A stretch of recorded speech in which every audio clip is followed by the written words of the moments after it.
ഈ ഒരു സാധനം ഞാൻ എവിടെ കണ്ടാലും ഒന്ന് ശ്രദ്ധിക്കും. കാരണം എനിക്ക് അത്രയ്ക്ക് ഇഷ്ടമാണ്. ഞങ്ങളുടെ നാട്ടിൽ ഇതിന് ചാമ്പയ്ക്ക, ചാമ്പ അങ്ങനെയൊക്കെയാണ് പറയുന്നത്.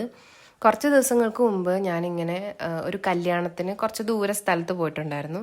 പോകുന്ന വഴിക്കൊക്കെ നിറയെ പലതരത്തിലുള്ള ചാമ്പകളുണ്ടായിരുന്നു. കുറേ റോഡ് സൈഡിൽ തന്നെ കുറേ വീടുകളിലായിട്ട്. ഞാൻ അമ്മയോട് പറഞ്ഞമ്മ ഒരെണ്ണമെങ്കിലും കിട്ടിയിട്ടുണ്ടായിരുന്നെങ്കിൽ കൊള്ളായിരുന്നു. വലിയ വലിയ മരങ്ങളിലായിട്ട് നിറയെ ചാമ്പകൾ. ഈ സെയിം ചാമ്പ ഞാൻ പല സ്ഥലങ്ങളിലായിട്ട് പൈസ കൊടുത്ത് വാങ്ങിച്ചിട്ടുണ്ട്.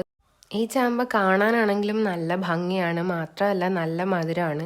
ഞാൻ കഴിച്ചിട്ടുള്ളതിൽ വെച്ച് എനിക്ക് നല്ല മധുരമായിട്ട് തോന്നിയിട്ടുള്ള ഒരു ചാമ്പയാണിത്. അങ്ങനെ ഇരിക്കെ ഇന്ന് രാവിലെ ഞാൻ ആദ്യം കണി കാണുന്നത് ഈ ചാമ്പയാണ്. ഒരു സഞ്ചി നിറച്ച ചാമ്പ.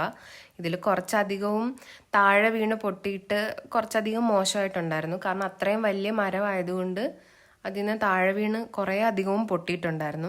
കൊണ്ടുവന്നപ്പോഴേ എൻ്റെ കൺട്രോൾ വിട്ടിട്ട് ഞാൻ അപ്പം തന്നെ കുറച്ചധികം കഴുകിയിട്ട് 2-3 ഞാൻ തിന്നിട്ടുണ്ടായിരുന്നു.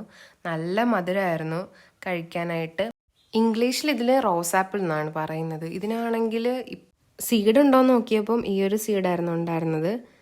ഇതിൻ്റെ ചെറിയ സൈസൊക്കെ ഞാൻ പലതും കണ്ടിട്ടുള്ളതിലൊക്കെ നിറയെ സീഡുള്ള ടൈപ്പാണ് കണ്ടിട്ടുള്ളത്. ഗൂഗിളിൽ സെർച്ച് ചെയ്ത് നോക്കിയപ്പം കുറച്ചധികം ഗുണങ്ങളുള്ള സാധനമാണെന്ന് മനസ്സിലായി. അപ്പം കാര്യങ്ങളൊക്കെ ഇതാണ്. എന്നാൽ ഞാനൊന്ന് പോയി വരട്ടെ. ബായ്.